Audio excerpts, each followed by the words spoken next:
And so what was I suppose, the reason that the pullback to come back into politics after having achieved a fair amount and been involved for some time? I don't really want to get involved in a party that's going to do this kind of thing to their own members. The party leadership is literally at war with its grassroots. Hello and welcome, and thanks for joining us. We've got Donna Edmunds here today to sort of tell us about her experiences within politics, specifically within Reform UK. So thank you very much, Donna, for joining us. Thank you for If having you me. don't mind to give a sort of brief summary and I suppose intros to sort of who you are, what you do, and that kind of stuff, please. Yeah, sure. So I've been working in politics for quite a while now. I first got involved in my 20s. I worked at the European Parliament for about 18 months and then in Westminster for Therese Coffey for about a year. That was just after she got elected in 2010. So that's kind of how long I've been around the political scene. After I worked for her, I was a journalist for a number of years, moved abroad for a little while, and when I came back, everybody was saying to me, "So, are you going to get involved in politics again?" And I was saying, "Absolutely not, no way," because because I've been there and done it, and I just didn't really feel like anything could really be achieved. Certainly, like that's why I came out of it in the first place. Was I just felt like I was banging my head against a brick wall the whole time. And that was in UKIP as well. So I should have said actually. So after I worked for Therese Coffey, I joined UKIP, and I ran in the 2014 European parliamentary elections on the same ticket as Nigel Farage on the Southeast ticket. So I've been sort of around, conservative politics, UKIP politics, now reform politics, for quite some time, and yet have that journalistic angle as well. Okay, yeah, no, fair enough. I mean, so what was you know, I suppose the reason that the pullback to come back into politics after having achieved, a fair amount and been involved for some time? Yeah, well, it kind of came about accidentally, really, to be honest. So, as I say, I was working, I now work as a freelance writer. And the election last summer came around, 2024. And I didn't really want to get properly involved, but I felt that reform were probably the country's best hope. I knew that the Conservatives were a busted flush.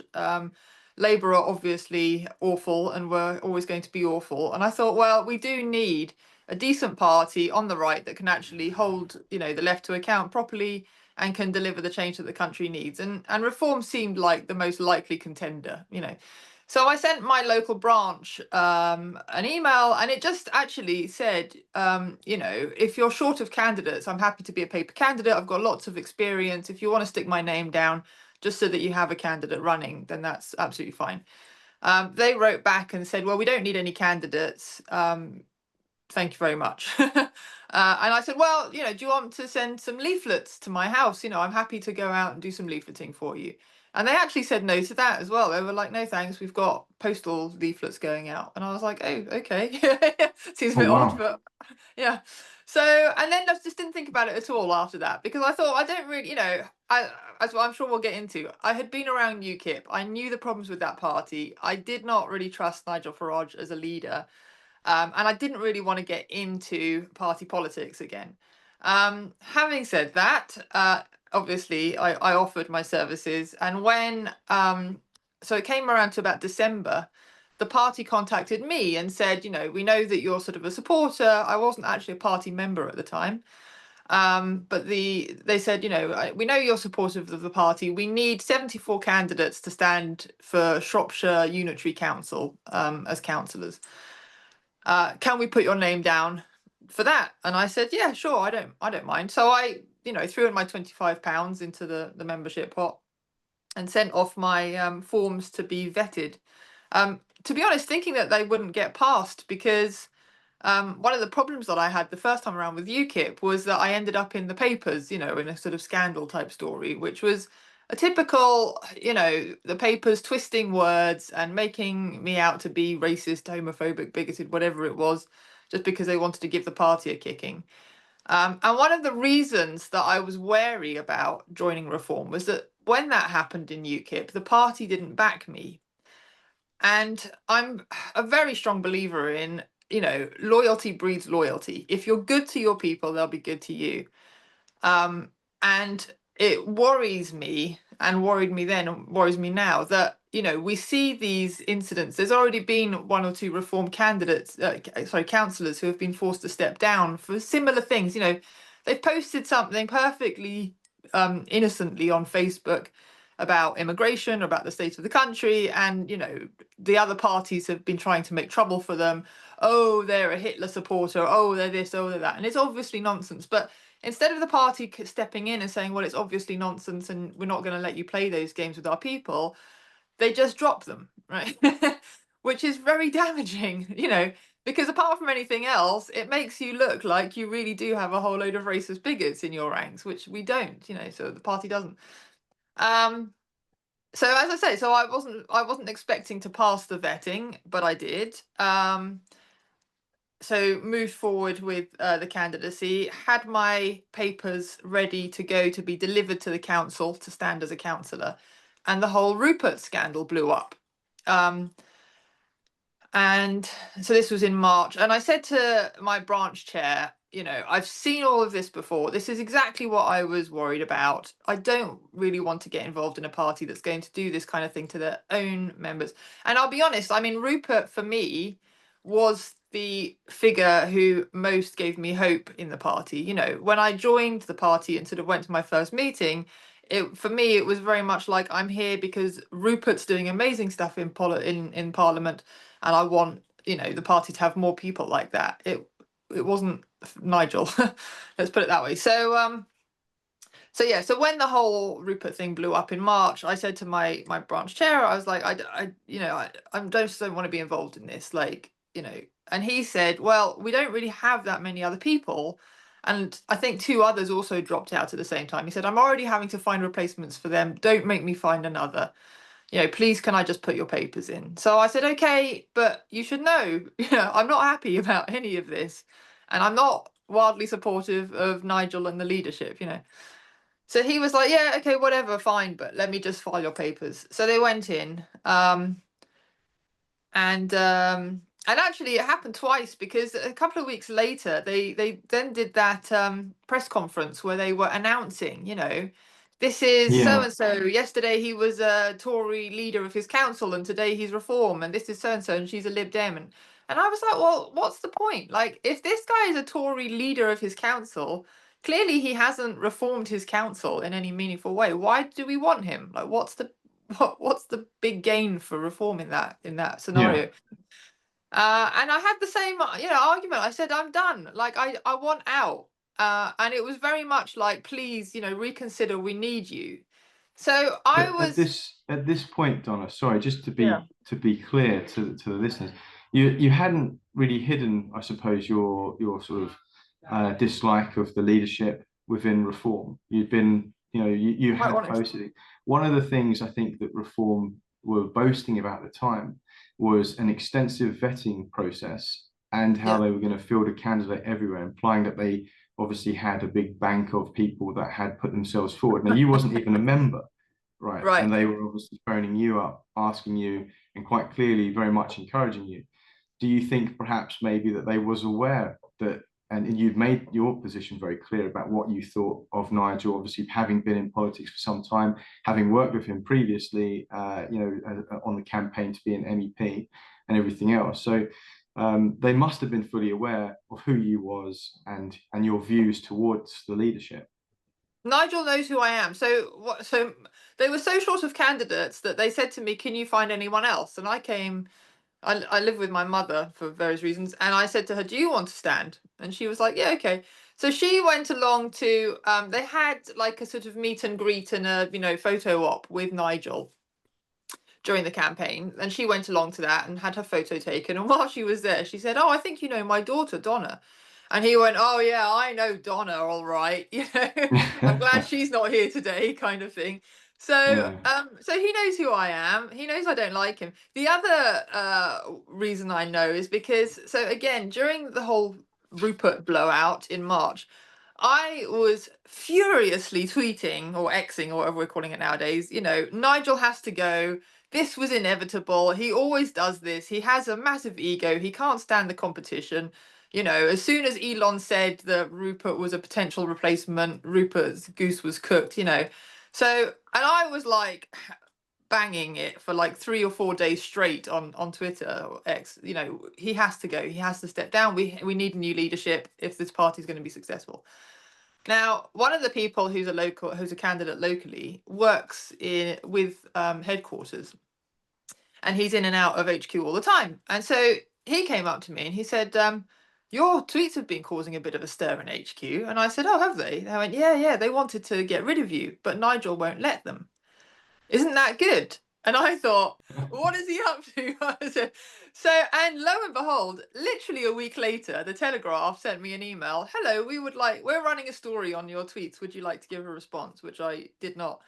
And it was all about my support for Tommy Robinson. Right. Yeah. But it was all about tweets. So clearly they know who I am. They know that I don't like Nigel. They are trying to cause me trouble by making me out to be a Tommy Robinson supporter, as though that's a bad thing. You know, so the I mean, I cannot impress enough upon people. The party leadership is literally at war with its grassroots. It is briefing the newspapers against its candidates. That's what the party is. So I suppose what happened? You kept your papers in. You stood as a campaigner and put yourself forward as a candidate, and you came back successfully elected as a Reform councillor. So Yeah. so talk us through your short stint as a Reform councillor. well, yeah, it was a little bit of a roller coaster. So yeah, so Thursday was the election, Friday was the results, and I think mine was one of the last called. So it was like the whole day, you know, wait to find out if I was in or not. And I mean, to everybody's surprise, I did do some campaigning. The party didn't help at all. You know, I had to find my own supporters and print my own leaflets and all that sort of stuff. So it was a bit of a surprise, but I did get in. And then on the Saturday, I woke up and I thought, well, now what? Because I now have, you know, a slew of tweets like slamming Nigel and saying that we need new leadership and, you know, that the party needs to change. But now I've got to work with these guys. Like, I'm going to have to toe the party line and make sure that everything I do is collegiate and all that kind of stuff. And I was fully prepared to do that. You know, I mean, I can play nice when I need to. So, um, you know, I was trying to get my head around, like, all right, well, what can I do as a councillor that I think is what Reform voters wanted, but isn't going to get me in trouble and isn't going to cause any ructions? And it was a bit of a struggle, I'll be honest. I was like thinking, you know, well, should I try and make a play for being the leader of the group so that I can kind of take charge a little bit of what we do? So there was that kind of thing going on. And then the Sunday morning, I woke up and literally I sort of turned on my phone, looked at my emails, and there was the email there saying you've been suspended. And I just thought, oh, thank God for that. Because now I don't have this headache of trying to figure out, you know, how to sort of, as I say, just kind of keep everything contained. So they really did me a favor, to be honest, by suspending me. And I sort of posted around a couple of places, oh, look, ha, I've been suspended. Isn't this ridiculous? For telling people to vote Reform. I mean, that was the funny thing about it, was that, Yeah. you know, because it was the specific reason they gave was they screenshotted 2 tweets that I had made. One of them was saying, you know, if I get elected, I probably won't stay with the party.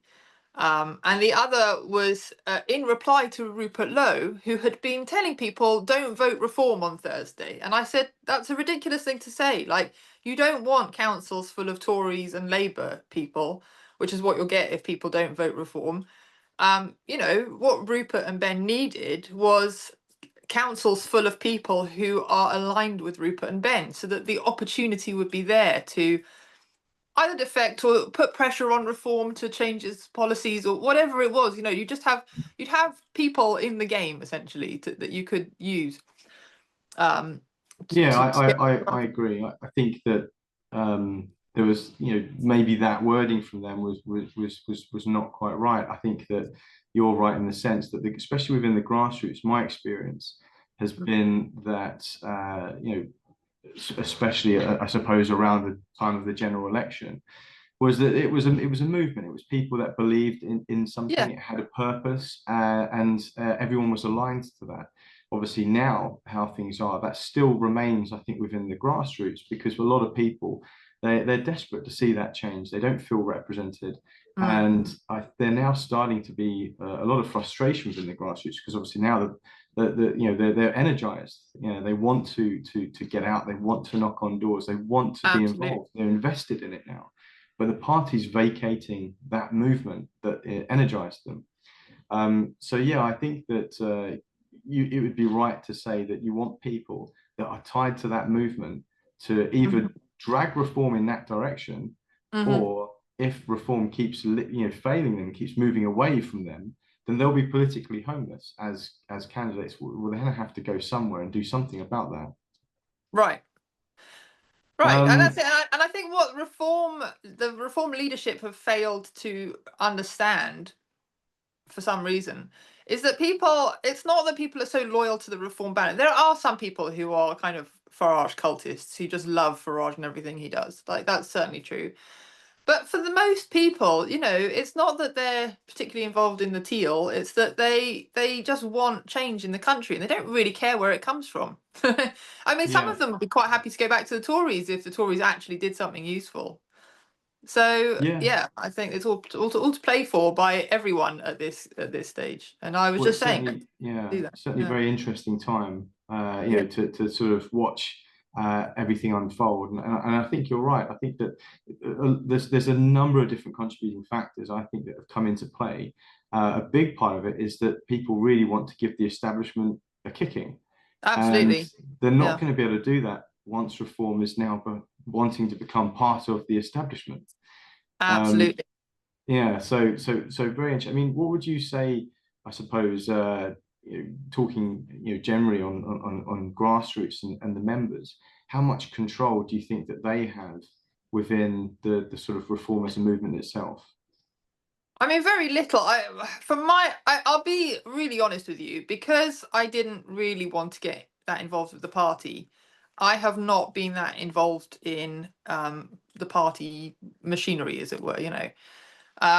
My mother has got much more involved, and also my ward is a very rural ward, so that in itself doesn't lend itself to, like, getting together with lots of other people and doing it all that kind of that way. She ran in the local town, so there were three candidates for the town, and obviously they were all campaigning together. They had a big group of people together. So, and they actually managed to, to their credit, they put a really good campaign together, pretty much by themselves. In actual fact, the party was throwing, you know, hazards in their way. Like, one of the things that they wanted to do was, so our town is a market town. Every Wednesday it holds a market. So they said, great, let's, the person who runs the market is friendly towards us. They will let us have a stand. And it took them about a month to get that up and running, just because every time they said, look, we need an insurance certificate, the party were going, oh, well, we can't supply that. And then they were saying, well, can we make our own? Can we just buy our own? Oh, no, you can't do it that way because it has to be a party thing. So, they were just really, like, gumming up the works the whole time. So the grassroots, where they're active, are very enthusiastic. And they're very kind of, go-getter, and they're working together nicely and all that kind of stuff. The party structure itself seems to be, from what I can tell, just stopping everything in its tracks. And there's been a lot of complaints about, local, like county coordinators and area coordinators just shutting things down, not allowing leaflets to get printed for whatever reason, all sorts of bits and pieces like that. What really concerns me, though, is that, and I haven't had this locally, so I haven't seen it myself firsthand, but I've heard a lot about whole branches just being shut down. As in, literally, whoever the standing chair is just phoned up and told you're no longer chair. So, and then there's nobody else put in either. So they seem to be just closing branches that are doing good jobs. And that is, again, why I keep saying, the leadership is at war with its grassroots, because the grassroots are genuinely trying to create a positive movement for change in this country, and the leadership seems to be doing absolutely everything it can to stop them. Yeah. No, I think I would agree with that assessment, and I'll ask what I think is probably going to be a quite obvious answer from you. What do Yeah. you think then that the leadership side of the party needs to do in order to reconnect with the grassroots and in order to really sort of be that effective party that I believe that it started out as? Well, I mean, the obvious answer is that they should just quit and let someone else do it. I don't really know what to like. I mean, who It's obviously you have your thing with Nigel, and as we record, obviously we've had all of the Zia Yusuf yeah, resigning, saying yeah, that he's not worth his time, then coming back 48 hours or so later to say that it's the most important thing that he's doing in his life. right. So for me, obviously those two are quite shocking to think that that would be the government the next in 2029.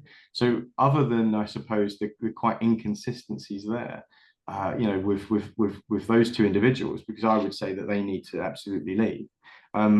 Is there any other changes that you would have within personnel and Yeah, I structure? mean, for sure. Yeah, so let's say that, the people, because I'm sure there are people, at the top end who are actually genuinely invested in changing the country for the better and all the rest of it. So those people, they need to take control essentially, and staff the headquarters with really clear-minded patriots essentially. They probably ought to attempt at least to get Rupert back into the fold if they possibly can, because he is by far the most energetic politician that we have in this country right now. He seems to do sort of a one-man job of holding the government to account, which is incredible. Um, so a lot of it is, I'll be honest, it's about personnel. You need good people. Every party needs good people in order to be able to function well and do a good job. So they do need to sort out their staffing. But beyond that, it would be about actually sort of changing the structure of the party or the constitution so that the grassroots have a real say. And this is a problem that I saw in the Conservatives, and then again in UKIP, and now in Reform. Is that the party faithful, the people who actually go out and do the door knocking. So you need these people, the people who actually know what's happening in their local neighbourhoods and can report back, have been for the last, I don't know, 30 odd years just told, sit down, be quiet, make sure you get the leaflets out on time and do as you're told, right? And that has to change. So, and now Reform is doing that. So that has to change it within Reform. They need to start going down to the grassroots and saying, what are the problems in your neighbourhood? What could we be doing better as a country? And then making something like, a great repeal bill that people have been talking about, or a decent manifesto that actually puts in place policies. Because one of the lessons that they are not learning from the Trump administration is that Trump hit the ground running on day one because he had done a lot of work in the preceding 4 years, so that he knew exactly which departments to hit with exactly which measures and with exactly, which people and all that sort of stuff, so that he could release, a whole load of executive orders literally minutes after being made president, that would overturn a whole load of stuff. And he also had the lawyers in place to fight off the inevitable legal challenges.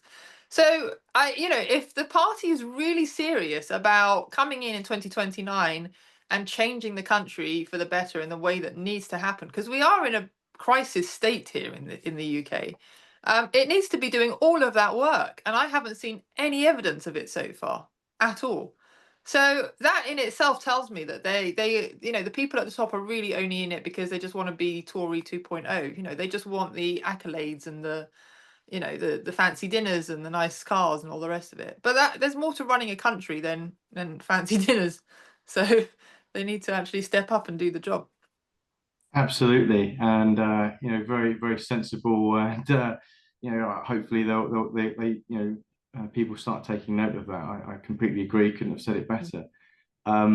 Unfortunately, that's run out of time now. So I would like to say, thanks again, Donna, for coming, and thanks for sharing your experience and everything else. Very much appreciate it, and we'll see who we can have on, if we can have you on again in the future. But again, thank you very much. Thank you for having me. It's been a pleasure.